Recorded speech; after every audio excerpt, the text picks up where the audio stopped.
Firma. José Carlos Díez, economista, buenos días. Buenos días, Vidna. Bueno, tú viajas mucho. ¿Cuál es el impacto que tiene esto, sobre todo en la imagen internacional? Porque esto va a más, ¿eh? Bueno, ahora estoy en el parador del Granja viajando. A ver, si yo creo que todo lo que publica el Confidencial no tiene por qué ser delito. Otra cosa es que la mujer de un presidente haga lobby y colabore con empresas. A mí me parece impresentable, Binder, ¿no? Pero es que lo ha hecho desde el primer día, entonces debe ser que tienen impunidad. O sea, se han sentido impunes y me parece que la mujer del César, además de serlo, debe parecerlo. Y la mujer de un presidente también, o el marido de una presidenta. Me da igual, por no tener un problema de género. Por ejemplo, el marido de Angela Merkel era un hombre discreto que nunca estuvo en nada. Le llamaban el fantasma de la ópera porque no sabían ni dónde estaba. La mujer de Rajoy igual, la mujer de Zapatero cantaba ópera, no sé. Esto me parece un despropósito. Pero bueno, Pedro Sánchez es así. El chico se cree superior a todo y se cree impune y puede hacer cualquier cosa. Y esta es una más. Ayer le vemos que se ha ido de viaje, ¿no? En plan Willy Fogg recorriendo la vuelta al mundo de 80 días. Le vemos en Qatar, precisamente hablando de las inversiones de las empresas españolas allí. Y claro, ya empiezan a decir, ¿qué está pasando? Es decir, ¿puede afectarse la imagen exterior de nuestras empresas por todo esto? Es decir, que parezca que tienes que pasar por caja. Yo creo que sinceramente no creo que sea la percepción de las empresas multinacionales. Yo colaboro con muchas y no, esto evidentemente que lo que pasa que estéticamente es muy feo, ¿no? Y luego, claro, ha estado muy vinculada a temas africanos. África es un continente con menos transparencia y menos gobernanza que Europa. Y, hombre, pues las cosas no son tan transparentes, ¿no? Y yo creo que una mujer de un presidente del gobierno de la cuarta economía de Europa tiene que ser muy transparente como somos los europeos y hacer todo en una agenda pública donde se pueda saber, donde se sepa dónde va, ¿no? Además, ella no tiene una figura institucional, no hay una figura como en Estados Unidos, de la mujer del presidente o de la pareja del presidente. Aquí no, ella no tiene gabinete, no tiene labor institucional. Entonces, bueno, yo entiendo que estar en la Moncloa es aburrido, pero uno cuando va allí tiene que saber que, claro, todo lo que hagas en una democracia como es la española se sabe, ¿no? Y al final, pues, los periodistas lo vais a publicar, ¿no? A mí, yo, mira, voy a contar una anécdota. Yo estuve en la Semana de Naciones Unidas de enero del 19, acababan de llegar al gobierno, ¿no? Y ellos llegaron en el avión, en el Falcon, fueron a la cena que organiza Donald Trump en Nueva York a todos los presidentes de todo el Consejo y de la Asamblea de Naciones Unidas. Ella fue como mujer del presidente y en la agenda oficial, y acababan de llegar al gobierno, dijo que toda la semana tenía agenda privada en Nueva York. Y yo dije, joder, digo, ¿cómo va a tener la mujer de un presidente agenda privada en Nueva York viniendo en el Falcon oficial? Bueno, pues de ahí hasta lo de hoy, ella se ha sentido impune y ha hecho estas cosas. A mí me parece, de verdad, lo repito, José, un despropósito.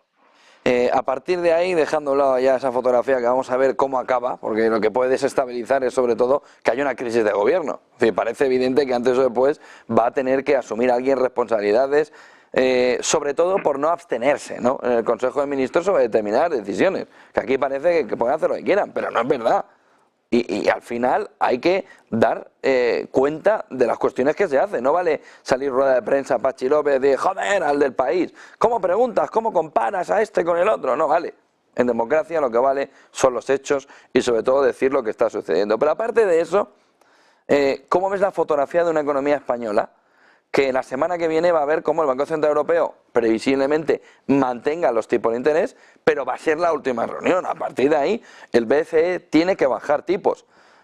Supuestamente nos debe ir bien, pero ojo al movimiento que puede haber de decoupling entre la economía estadounidense, 2 años americano hacia arriba, 2 años europeo abajo. Puede tensionarse sobre todo la deuda italiana, española, francesa en ese entorno y perjudicarnos colateralmente por la salida de dinero hacia Estados Unidos buscando intereses más altos.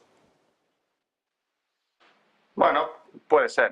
y hay un movimiento de mucha inestabilidad en el mercado de divisas, pero bueno, no creo que sea el caso, o no parece, ¿no? Que los diferenciales de tipo de interés tampoco van a ser muy amplios. Va a depender mucho de cuánto baje los tipos del BCE, como tú dices, y si eso se puede producir. Nosotros vamos sorprendentemente más acoplados a la economía americana en crecimiento de PIB y de empleo que a la europea, y no le exportamos nada a Estados Unidos. O sea que lo digo sorprendentemente porque no debería ser así. Tenemos un crecimiento basado en el consumo privado interno y en la inversión interna, y ahora las exportaciones pues van a dar un soplo de mejora, como hablamos antes de ayer.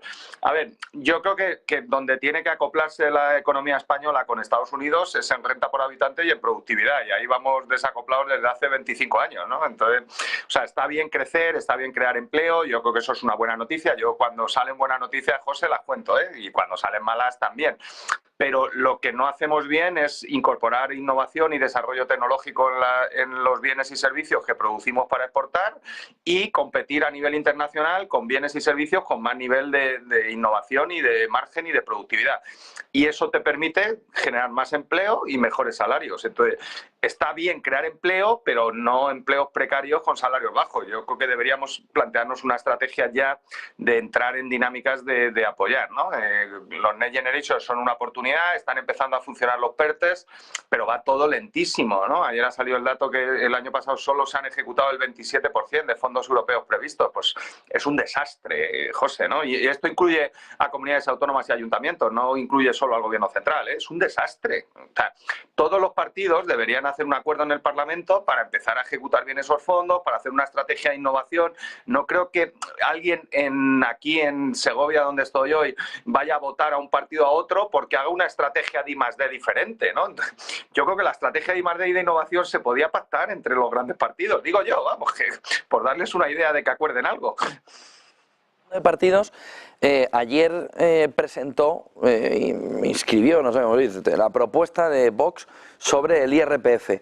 0% para quienes ganen menos de 22.000, 15% para quienes ganen menos de 70.000 y 25% para quienes ganen más de 70.000 euros. 4 puntos de reducción por cada hijo. Va a ser rechazada. Pero, ¿qué te parece o cómo ves la fotografía de caminar hacia una mayor relajación de esos escalones? Ya no hablamos del 25%, que entiendo que ahí, frente al 45% actual, pero ¿cómo ves la propuesta? En líneas generales, y no porque no haya hecho Vox, pero ¿cómo ves que se relajen esos escalones? Bueno, la reducción no me parece mal, ¿no?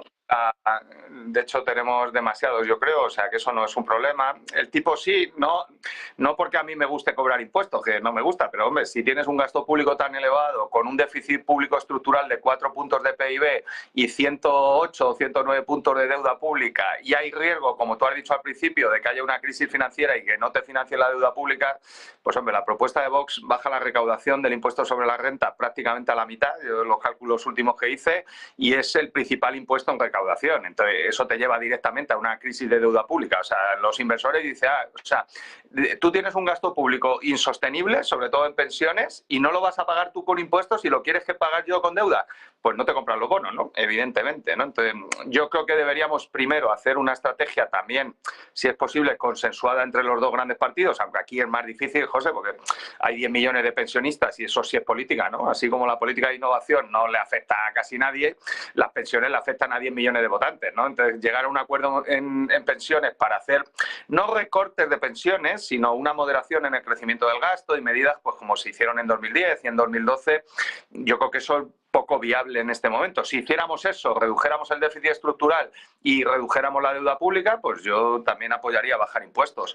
Mientras no hagamos eso, para mí bajar impuestos es un suicidio, vamos directos a una crisis de deuda pública.